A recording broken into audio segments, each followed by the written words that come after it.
everyone, my name is Jen and welcome to the book Refuge and welcome to this week's reading wrap up. So first off, I would like to say a welcome to a new channel member. This is Sarah. Sarah joined at the Romantic Renegade level. We haven't had any of those yet, so Sarah, thanks so much for joining this level. It has my favorite name. Like, I love Faded Friend. I mean, I love all of my channel members, but as for like when I was creating the name titles, I was of course having a lot of fun using the alliteration and everything. But my favorite one was Romantic Renegade, and then it's a tier that like people don't usually choose. So Sarah, thank you so much. Welcome to channel memberships. If you're watching this, please make sure you message me in the Discord if you would like to get your benefits through there. You can get benefits from either the YouTube community page when you're a member, or you can also join into the Discord and have special access in there, just in case you don't know. If you guys are interested in checking out channel memberships, there is always a button. If you are on your phone, you need to go to my homepage and there's a little join button right by the subscribe button. If you're on a desktop, you can also go to the main page of mine and you'll see a join button there. So anyway, let's dive in. This was a really great reading week, which is good because it did not start out that way, but the last couple days my mood started swinging up. If you saw my historical romance readathon vlog, I was really like vlogging through everything that was happening. I only ended up reading 4 books for the readathon, which is great. I know that's a good number, but I had much bigger plans to get through a lot more like backlist titles, and it just didn't happen due to some personal stuff. But I'm tired of talking about the personal stuff. There isn't really an update with it yet. We'll see what happens when it happens. You all have been so supportive. Like, seriously, the love that you gave me through the community posts that I put, as well as messaging me on Instagram to send your support, like, honestly, it means so much, and it really helped me through a couple really rough days. I even got my wonderful member Victoria, sorry, I read a book where it was Victoire, don't know why I just said that, Victoria sent me a gift even, which was just so sweet. It was off of my wish list, and I was like, that just helped my mood so much. So let's dive into this. I did read 12 books, I think. So let's get going with that. Let's start off with, I did do a reread of Breaking Perfect. I read this book with some of my friends. I read it with Crystal, Tiffany, and Jessin, all people that I talk about incessantly, and I will talk about some more because we've been reading books together. This is a menage. It starts with a married couple who our main heroine, there's one heroine, she has severe OCD, and she's been in this marriage with her husband for a few years, and they have their routines, and they stick to their routines because her mental health like really needs them to exist. But they're coming to a place in their marriage where she is starting to want more than what they are sexually doing. And for her husband, Mason, he really has been holding back. He used to have a much like more varied past in his sexual experiences, including he is bisexual. And he has held those back for Liberty because he never wanted to pressure her into anything, and they've been happy with how things were. Then we have Sean, who comes into their lives, who is an ex-lover, an ex-partner of Mason's. And at the time that they were together, about 13 years ago when they were in college, Sean was not ready to come out, and so Mason, who deeply loved Sean, they ended up having to separate because Mason wouldn't live in the closet with him. And in that interim, he became a doctor and he found Liberty, and they've been living happily.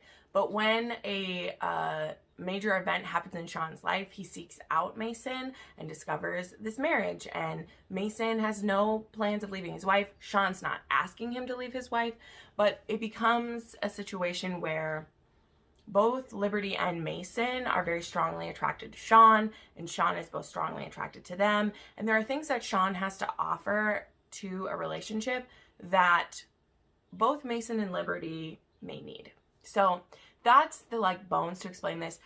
This is classified as an erotic romance, and it is. And for me, a big difference between a romance with sex, even a romance with lots of sex in it, and an erotic romance is how the sex is used in the story. This is like my personal view, as well as I've heard Sierra Simone say this, who is someone else who writes erotic romance. for me, every sex scene in this book is doing something, and it is moving our characters forward by the end of that sex scene. And so for me, this is a book that has a lot of sex in it, but each scene has some form of character building or character deconstruction, because there are some situations that are uncomfortable. I do want to put a warning into this because I have seen it upset a few people, and so I want to be like transparent, even though when I read it, it doesn't upset me at all. I'm not married, and it was pointed out to me very respectfully that may be causing me not to view that the way that a married person was. There are some scenes of cheating in here because of how the story plays out. And so for me, reading it, it didn't feel the way cheating in other books does. And for me, maybe that's just because I'm used to menages, and I'm used to sometimes there's some experimentation happening before everyone knows that this is what they want.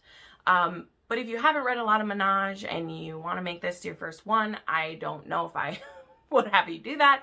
But it was one of my first ones, and I remember just being stunned by it, and rereading it, it only kept it that way. So this actually went to a 6-star for me.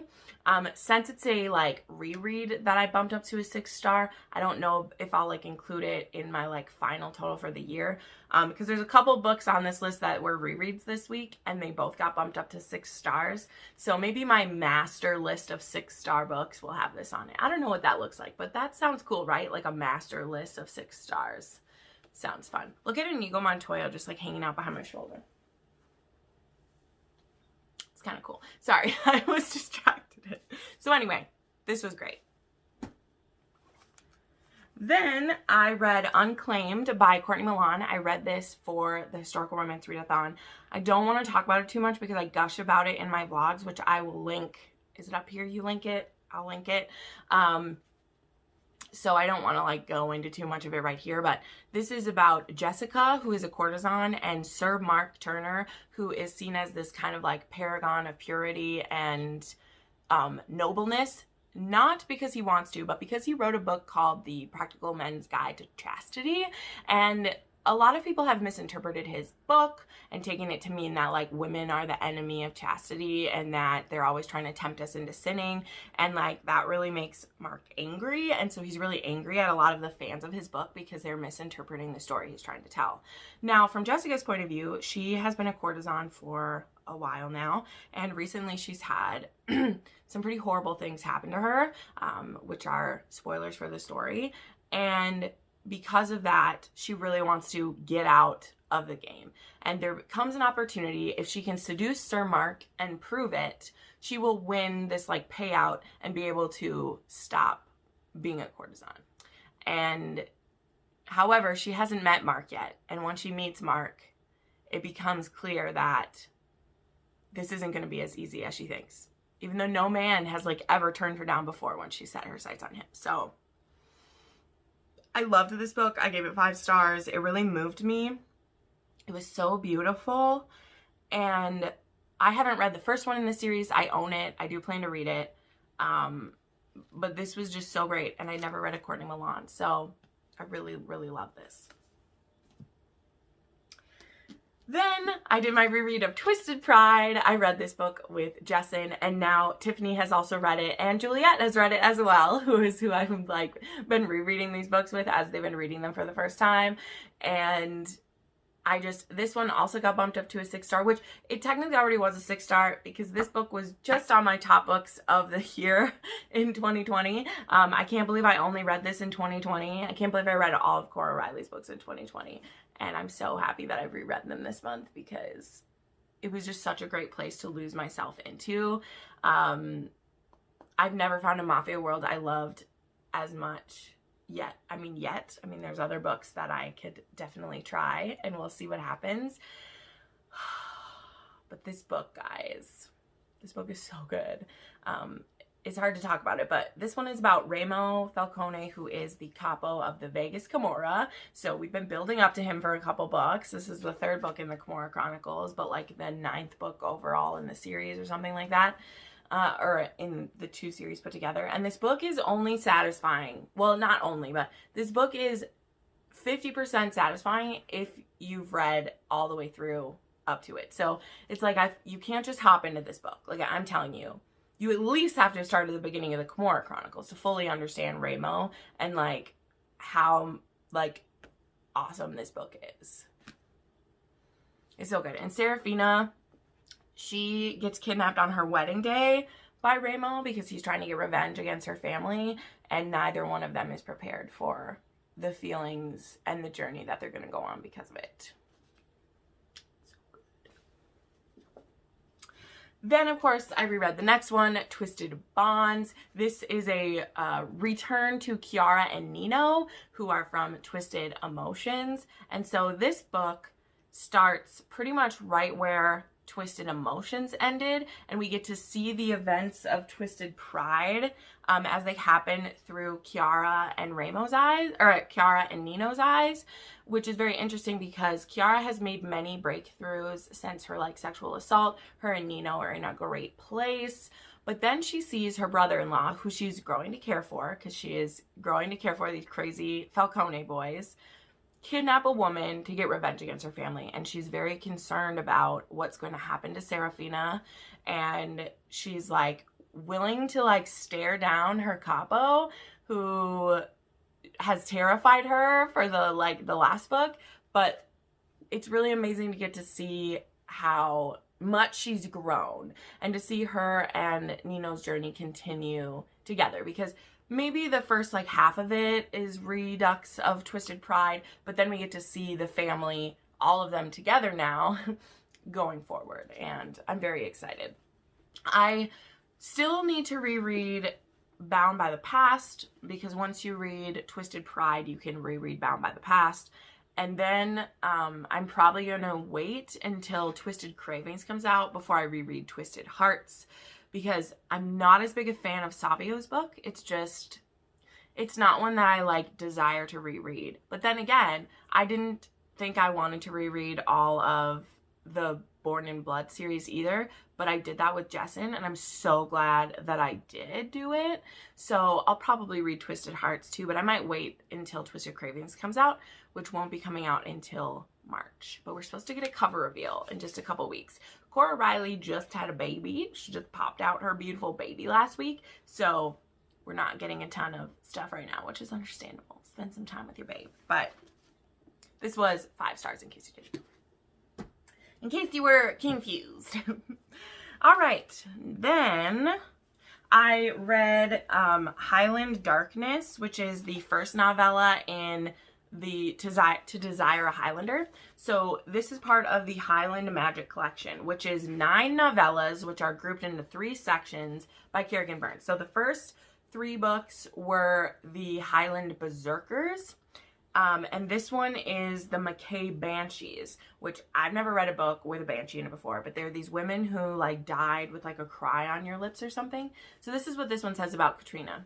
Her last memory is of her violent death, and now she's screaming for vengeance. He's a laird with enough sins to stain his soul, but he's cursed for the crimes of another. With a clan divided, an impending marriage, and whispers of dark magic threatening the Highlands, a tempting banshee is the last thing he needs in his chambers. So I gave this a 3.5, and I am still going to continue this. I only read one because I needed to like change up what I read for the readathon to read a independently published book. This is one of Kerrigan's self-publics. But I felt the same way when I read the other one, that the first one in the little novella trilogy, the bind up like wasn't as good because they're laying a lot of ground. I thought it was really interesting because banshees are basically like a ghost, and so they are not corporeal, but for some reason she's able to touch this guy, but she's also not able to hurt him with her powers. So it's this weird thing of like, he's the one she's supposed to punish, but for some reason her powers don't work on him, which is then like she can't find peace or fulfillment in the afterlife until she punishes who she's supposed to punish. So it was an interesting setup, but as always with these, like there just wasn't enough. But I know that with the Berserkers, each story like built upon itself until I really loved it as a whole book. Like it really did feel like a whole book, but with like different POVs spread out through it, right? So I'm hoping that happens with this. The last one, I did read it as a whole book, whereas this one, because I needed to read like a novella length story, I only read the first one. But I'm planning to continue this soon, and then we'll see maybe how I feel about it as a whole, because I only read the first story. Also, check out my awesome bookmark that I got. I got this from Books Make Me Brainy, and it is different names for a penis. It's really funny. So I've been using that. I've been getting some great bookmarks. You guys are awesome. All right. Then I was, like I said, at the beginning of the week, I was really struggling. I was doing lots of rereads, and then I was just feeling kind of stuck in a rut. And so, being great friends with Jesson and Juliet, their last podcast episode for Smart Women Read Romance is for Heart of Obsidian.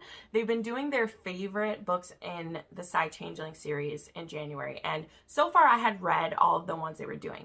But I actually stopped reading right before Heart of Obsidian, just because at the time I was getting overwhelmed with the series, and also they weren't focusing on the changelings anymore, and I was kind of upset about that at the time because I like the changelings better.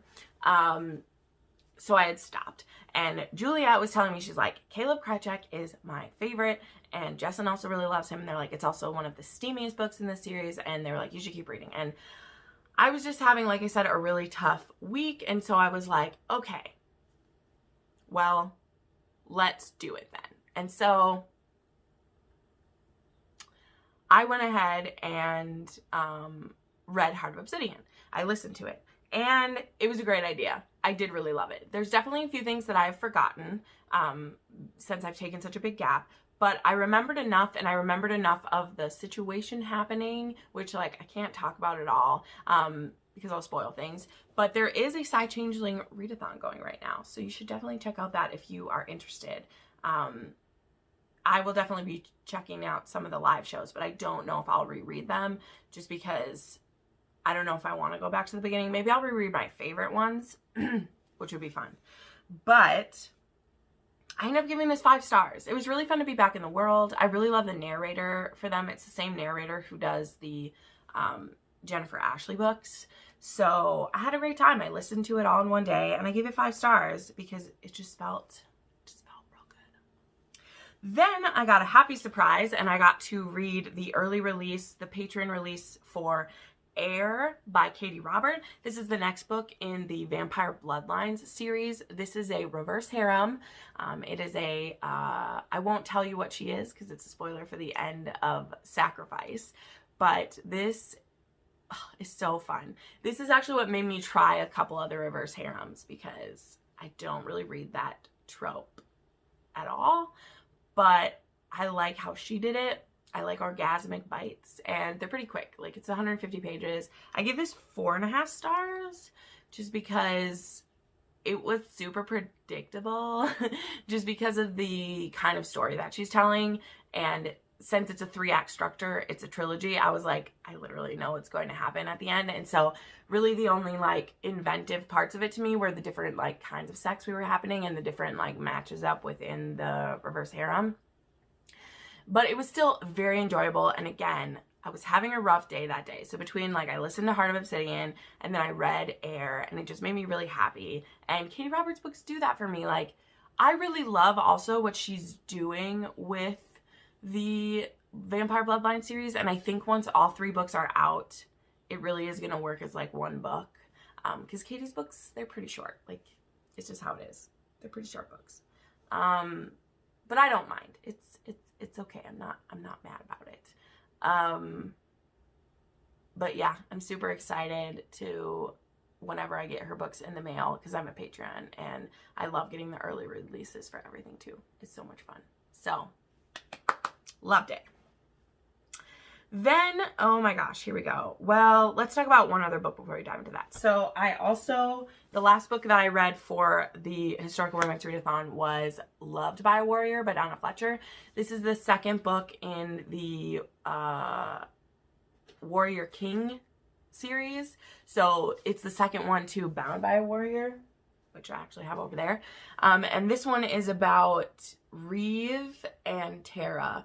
And Tara is on the run from something. She is what's called a death bride.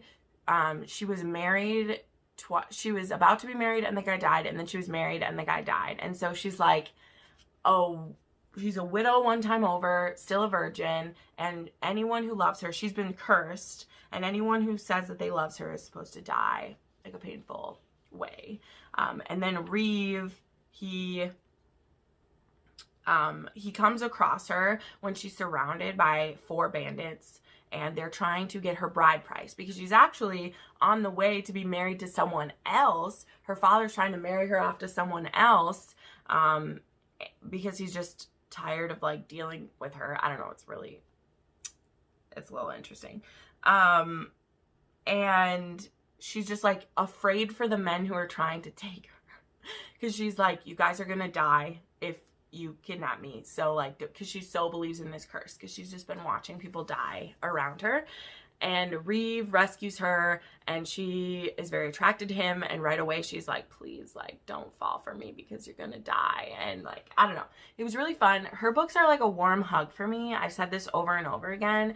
I love her writing, and so this one was a 4-star. I didn't love it as much as some other ones I've read, but she does a great job of having a continual story happening as well. That's something I really like about her, is the arc of the story that she's telling is fantastic. And so that's what I feel about this book. So this one was really fun still. I gave it 4 stars. Not as great as some others I've read, but I really enjoyed it. Okay, let's dive into this series. So after I listened to Read My Lips, episode 2, which you should check out, I will link Tara's channel down below. She also has it on like Spotify and all the other like podcast apps, but she's also now uploading the episodes on her channel. And so Tara North, a sweet friend of mine, she started this podcast at the beginning of January. I was actually her inaugural episode, so you definitely can listen to that. It's a dark romance podcast.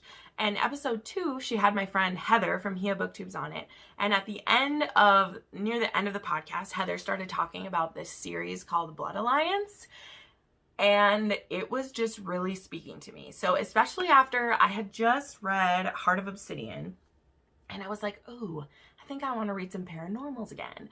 And I didn't know where to start. And then Heather started describing this series. And this series, I was like, I'm going to try it. And they were all on KU. And I binged these so hard. They were nice and thick stories. And they were sexy as hell. They definitely have a lot of, like, there's dubious consent and non-consent in these. They deal with human slavery. But it's in a paranormal world. So take what you will from that, right? Take what you will from that. So the first one in this series is called Chastely, Bitten. And this one we start with a girl who is what's called a blood virgin. So let me set this up. The Blood Alliance is this alliance between vampires and lichen. And they basically rule the world. And so humans are kept in schools and blood camps and breeding camps and like all these things. And they're used for their blood. And they're being farmed for their blood, basically. And so humans have no rights, they have no say, they're expected to be these submissive blood bags or incubators or whatever. Like, that is their sole purpose. And so from the time you're born, like, you are raised and you like go to school and you can choose a track that you want, but that's pretty much the only say that you have. And so at school they get taught sexual classes and like mostly sexual classes and a little bit of like history about the world, and they're basically brainwashed. And there is a goddess called Lilith who is the one kind of in control of everything, of the vampires anyway. And then there's different Lycae clans who have things like lichen. Sorry, I want to say Lycae because that is Cressley Cole, but it's lichen. So if I say Lycae at all in the next little bit, that's what I mean. But I'm probably going to mess up at some point. And so we start this one with this girl who, she is a blood virgin, which means she's been bred for this very special kind of, she has a very special kind of blood that is just the best that there is. So they're very rare. And when they come up, they're put up for auction and they can be bought by someone, right? We gotta rotate just a little bit. The light was changing, so we just had to rotate a little bit there. And at the beginning, she gets bought by one of the princes of this world. And the thing is, it's fascinating. The thing is, he is trying to set up a coup because there used to be a vampire leader named Cam, and he believed that humans didn't need to be the submissive race, that we could find a way where we could all coexist without the slaughtering of the humans, without raping and torturing and sucking them dry, that there was a better way to do it. And before our story ever happens, he is captured and being held prisoner somewhere by Lilith. And there are some royals, which are considered like the royals are like the oldest vampires, basically. And then they like own different territories and they rule over their territory. And then they're supposed to answer to Lilith. So one of these royals, he buys this blood virgin with the hopes to use her to help like bring down the system. And now this is like a long game that they've been playing. So he buys this woman. And the thing is, it's a very twisted game because he wants to deprogram her in a way, right? He doesn't want her to be this submissive doll who does whatever he says, but he still needs her to pretend to be that way. So it's this weird mix where like he likes her training because her training has her in the right mindset to be what he needs, but he also doesn't want to treat her the way that all humans are treated. So it's this weird mix of things, and there still are like, it's still done in a very interesting way where there still is a lot of like sexual play happening and blood trading and just like things like that. But there are things in this world. There are different kinds of fated mates in this series, so look out for those. And I don't know, it's really hard to set up this story, and I understand, but it was so good. So if you like darker paranormals, you're okay with dubious consent and non-consent, like it's rape because she's a slave, so a slave can't consent because you don't have the power to do that. But the way that this was written is that I understood what the vampire was trying to do, and that he had to play so carefully because if he messes up, they will kill him and kill her, or they will kill him and give her to someone else. So it's not as simple as him just wanting to free her. You know, he can't just do that because she, like, humans don't have rights. So you can't like free someone who doesn't have rights. Okay. Very interesting discussion on slavery and consent that can happen in this situation, but it was fantastic. So that book was great. I gave that one 5 stars. Really loved it. Next, there was Royally Bitten. And this one sets up 3 different stories at once because there's this day called like Blood Day, and there's also this competition that happens where humans who have went to school, they can train their whole lives, and when their blood day comes, when their graduation day comes, they can enter a competition that's like the Hunger Games. And the 2 of them that survive, one gets turned into a vampire and one gets turned into a werewolf. Or a lycan. Sorry. Lycan. And so there are these 3 people who have trained their whole lives for this. And we hear about them all in this book. There's Ray, Silas, and Willow. And they were friends in university. They were in classes together. They did training together. And on this day, Silas gets picked for the games. Willow gets sent to a breeding camp. And Ray she's going to get sent to a harem. And so what happens is that the royals all show up and they get to pick out of these contestants someone for their harem if they want to. And so we have Kylan, who wasn't really planning to pick anyone, but he's the oldest in this group, so he gets to go first. And he walks through the line and he ends up in front of Ray, and he can tell like, Ray can tell that he wants her, and she just does not want that to happen because she wants to compete in the games, and she wants her and Silas to win in the games so that they can be immortal and not have to die. And then he kisses her because he's kissing all the women to test them, and she bites him. She bites his lip. And so he has to make an immediate decision to take her to his harem. Now, the thing about Kylan is he used to have a harem, and his entire harem was murdered, and he was blamed for doing it because sometimes these royals will lose all sanctity of life and they'll just murder indiscriminately, and they usually need to be put down when this happens. So there's someone trying to frame him as a killer.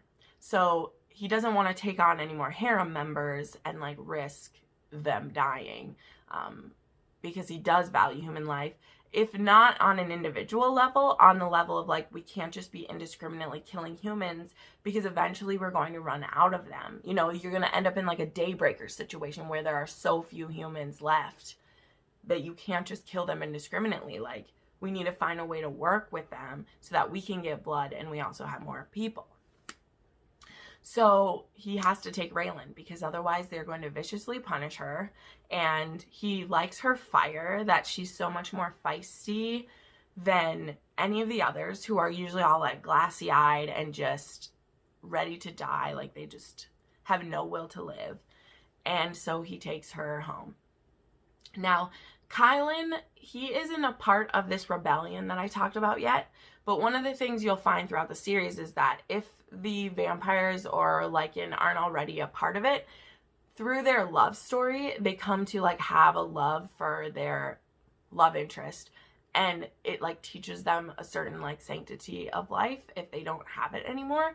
And so that's something I really liked. And like Ray, she just will not like bow no matter what. Like she just will fight him, and he likes that. And he also decides then, well, maybe I'll use her as bait to try to see who killed my harem. And so he's like, well, maybe I can use this as an opportunity. And meanwhile, he's falling for her. I ended up giving this one 4 stars. I still really liked it. The hero I didn't like as much because he was, okay, here's the thing. Everyone's pretty manipulative. It's a thing. But I just didn't enjoy the build up to him like snapping as much as I did like in the first one. But it was still, these are all really good. Then there's the third one, which is called Regally Bitten. This is the one where I like this naming one I don't get as much. But this one, now we're going to the Lycan. And remember, we met 3 friends on Blood Day. Sorry, I'm talking so much. And we're going to follow all of their stories start on this same day. So Silas, he ends up, and we hear about this throughout book 2. Silas actually does win the competition. And so he gets turned into a Lycan by one of the clan leaders, or the heir to the clan leader, whose name is Edon. And he is about to become the next leader of this clan. And so Silas has been turned. The thing they don't tell these humans is when they get turned, they're basically at the bottom of the totem pole. They are a baby Lycan or a baby vampire, and they don't have any power or anything. So Silas, he's turned into a wolf, but then he's basically abandoned, and they kind of hope that he'll die. However, because he was turned by Edon, they have this kind of like connection that Edon doesn't really do anything with it right away, but he's able to kind of like monitor his thoughts, and they have like a psychic connection. Meanwhile, we have, what's her name? I just forgot what her name is. That's bad. But there's this female Lycan who is supposed to be given to marriage in Edon. And so the thing that she did, though, is she's supposed to be a virgin, and she so doesn't want this to happen that she let someone else fuck her a few hours before the ceremony, and she doesn't take a shower, and it's on her. So before the mating ceremony, she's supposed to strip herself naked and stand in front of Edon, and he gets to inspect her and then like bite her. And then on the next full moon, they're supposed to like bite each other to signify the mating bond. So he comes up to her and he can smell this other male on her and in her. And again, we have a situation like in the last book where she doesn't realize that if he rejects her, they're going to murder her in front of them because she will have like snubbed him. And so he doesn't particularly want to marry her either, but he also sees how fierce and amazing she is and that she's a female alpha in her own right. And so he goes ahead and bites her, and now she goes to live with him. She wants to escape him so bad. So she starts scouting how to get away from him.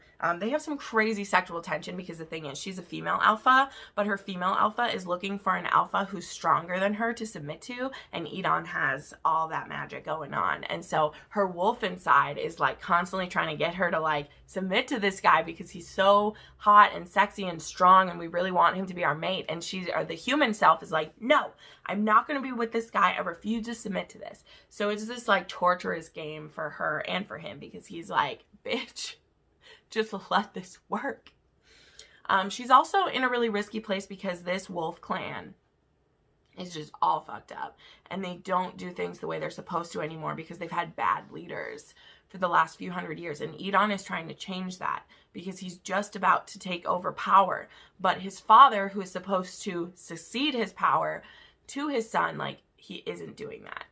Like, he just doesn't want to do that. And so there's this power struggle going on and it gets really ugly. So his mate, she's like in a lot of danger all the time, but she's so angry she refuses to see it.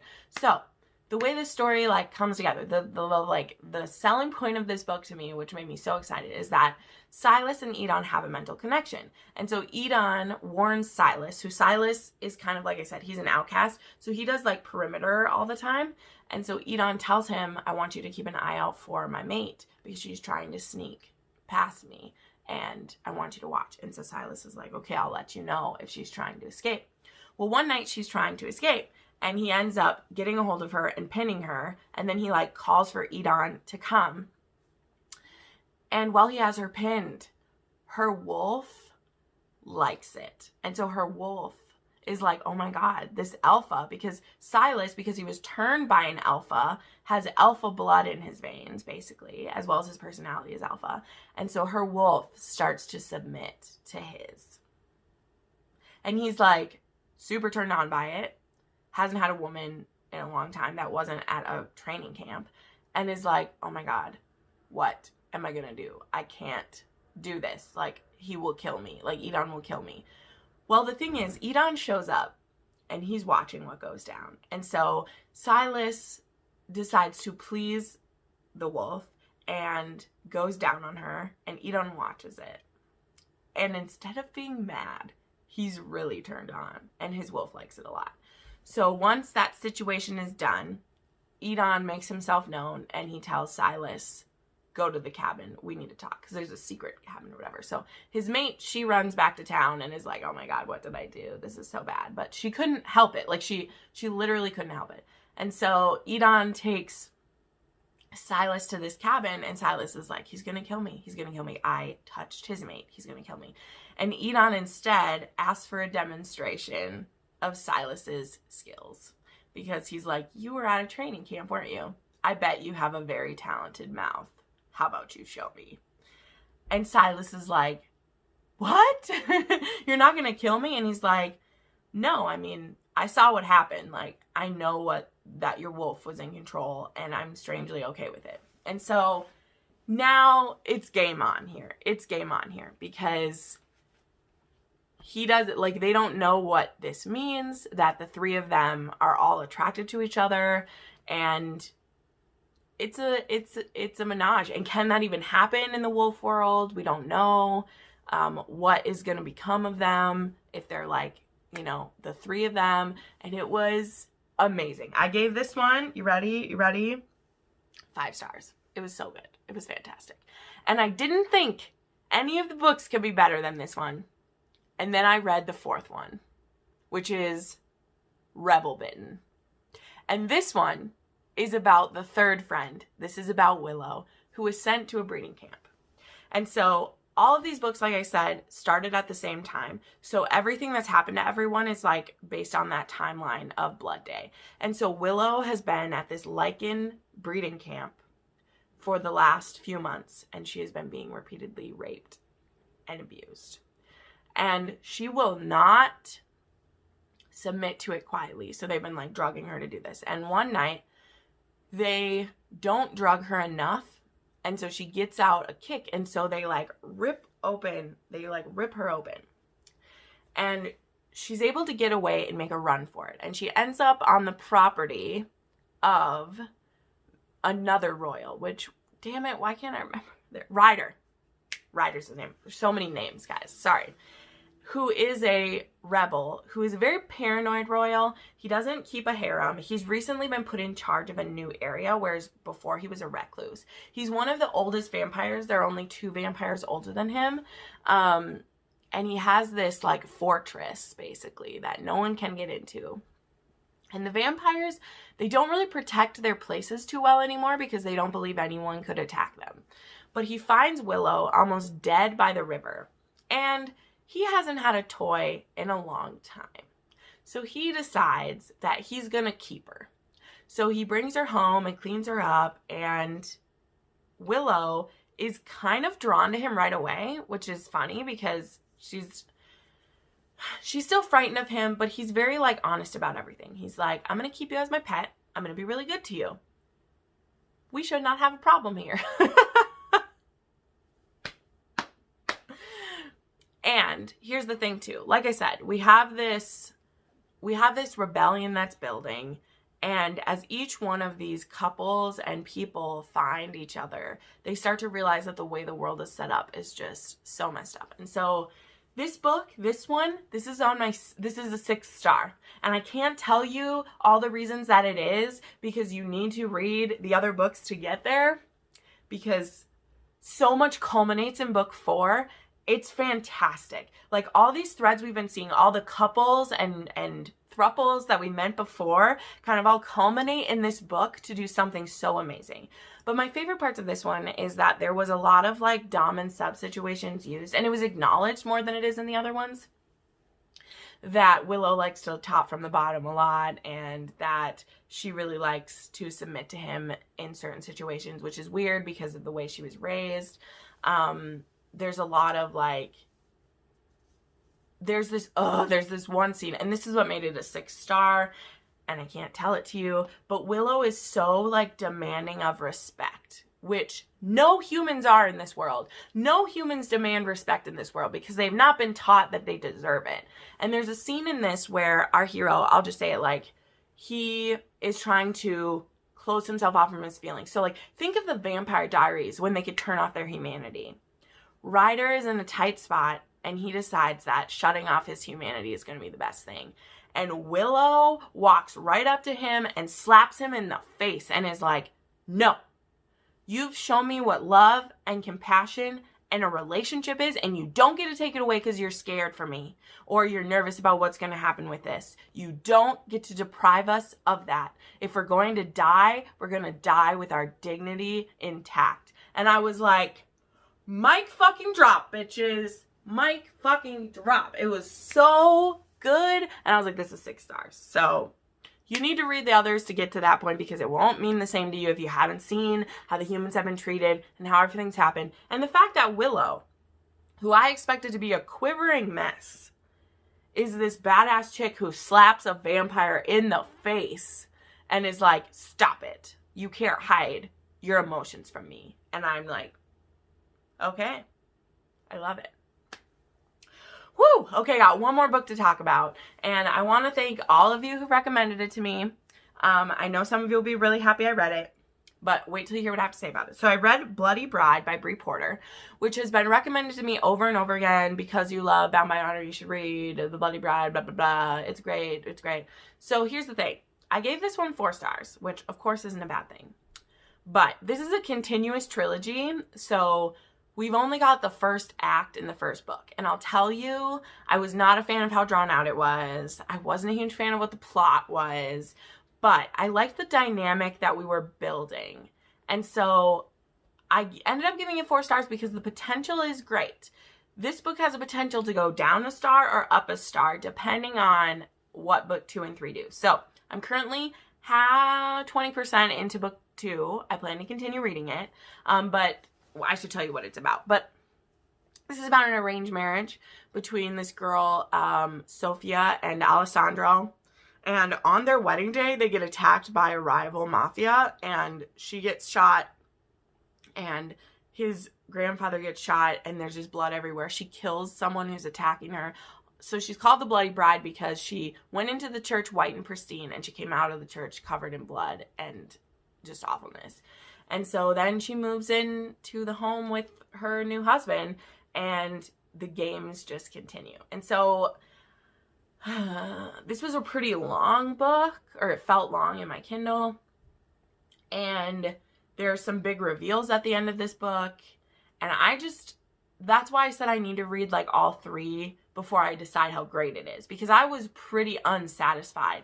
But because it's a to be continued situation, I know that I'm not supposed to be satisfied, so I'm not holding it against this book. Like I said, this has the potential to be a 4.5 or a 5. But currently as it stands, it was barely a 4 because I was just like, nothing's happening. Because it's all behind the scenes stuff that we're finding out after the fact. But I liked Sophia. She's a very complex character. Like, it started out that she reminded me of an Arya, but it turns out that like that Arya is like a front. I know I'm comparing it to Arya. That's the best example that I have.